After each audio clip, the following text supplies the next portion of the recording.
Hi guys, কি খবৰ? আশা কৰিলো আপোনালোকৰ ভাল। আজি মই এটা ইন্টাৰেষ্টিং ৰেচিপি লৈ আহিছো আৰু ৰেচিপিটো আমি আজি বনাম ব্ৰেডৰ পৰা।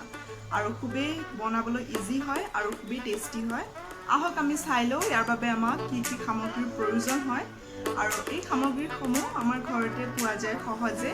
আহক আমি ভিডিঅ'টো আৰম্ভ কৰোঁ। তাৰ আগতে বন্ধুসকল প্লিজ মোৰ চেনেলটো সাবস্ক্ৰাইব কৰি দিব আৰু ওচৰতে থকা বেল আইকনটো প্ৰেছ কৰি দিব। মোৰ ভিডিঅ'টো যদি ভাল লাগে লাইক এটা কৰি দিব আৰু নিজৰ বন্ধুসকলৰ লগত শ্বেয়াৰ কৰি দিব। আহক আমি ষ্টাৰ্ট কৰোঁ। ইয়াৰ বাবে আমাক লাগিব আলু। এয়া মই মিডিয়াম সাইজৰ দুটা আলু লৈ পেলাই বাকলি গুচাই লৈছোঁ। এতিয়া আমি সৰু অংশৰে ভালকৈ পিহি ল'ব লাগিব পিহনাত। এয়া মই ভালদৰে আলু পিহি লৈছোঁ আৰু আমি সম্পূৰ্ণভাৱে গ্ৰেট কৰা হোৱাৰ পাছত কিছুমান মছলা ইয়াতে ব্যৱহাৰ কৰিব লাগিব। এয়া দেখিলে আমাৰ আলু গ্ৰেট কৰা হৈ গৈছে। ইয়াতে আমি দিলোঁ ৰেড চিলি পাউডাৰ, এইবাৰ দিলোঁ জিৰা গুড়ি আৰু ইয়াৰ পাছত আমি ব্যৱহাৰ কৰিম নিমখ। নিমখ দিয়াৰ পাছত আমি ইয়াতে ব্যৱহাৰ কৰিব লাগিব পিঁয়াজ। মই ইয়াতে এটা ডাঙৰ সাইজৰ পিঁয়াজ দি দিছোঁ আৰু এয়া হৈছে কাটি লোৱা পনীৰ।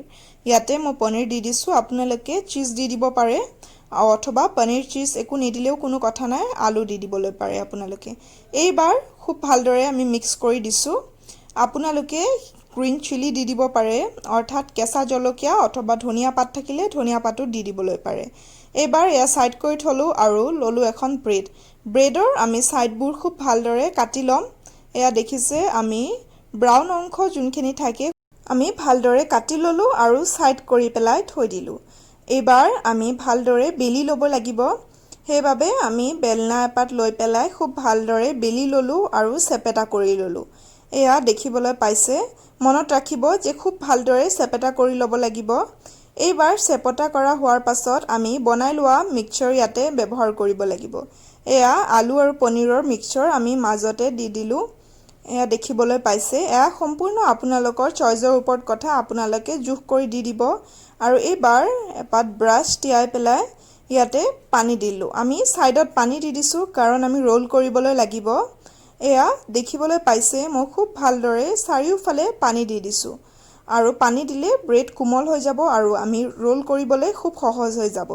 এইবাৰ দুখন হাতৰ সহায়ত খুব ভালদৰে ৰোল কৰি লৈছোঁ। এয়া দেখিবলৈ পাইছে আপোনালোকে আৰু মাজত অকণমান হেঁচি দিছোঁ। এয়া দুটা ফালে আমি ভালদৰে হেঁচি দিম যাতে আমাৰ মিক্সচাৰ বাহিৰ ওলাই নাযায়। এয়া হৈ গ'ল আৰু আপোনালোকে ইচ্ছা কৰিলে ছাইডবোৰ ভালদৰে কাটি দিবলৈ পাৰে, তেতিয়া দেখিবলৈ খুব ধুনীয়া হয়। এয়া আমাৰ এটা ব্ৰেড পকেট ৰেডি হৈ গৈছে।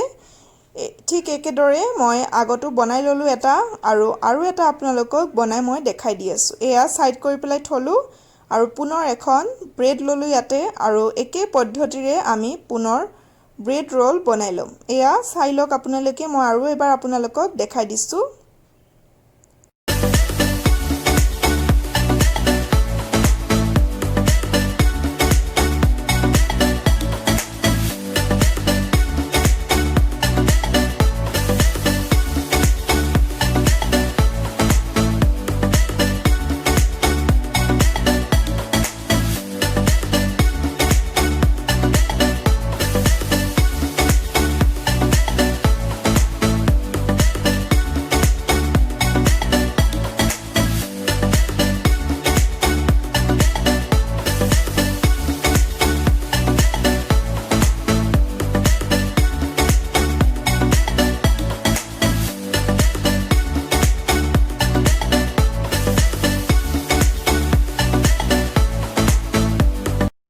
এইবাৰ ভাজিবলৈ কেৰাহীত তেল গৰম হ'বলৈ দিলোঁ আৰু ইয়াতে এবাৰ ব্যৱহাৰ কৰি দিলোঁ আমাৰ ব্ৰেড পকেটছ।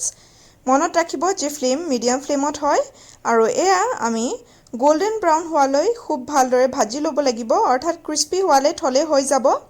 এইবাৰ আমি লুটিয়াই দিম আৰু খুব ভালদৰে দুই পিনৰ পৰা ভাজি ল'ম। মনত ৰাখিব যে ব্ৰেড খুব সোনকালে জ্বলি যোৱাৰ চান্সেছ থাকে, সেইবাবে ফ্লেমটো কম ফ্লেমতে থৈ দিব।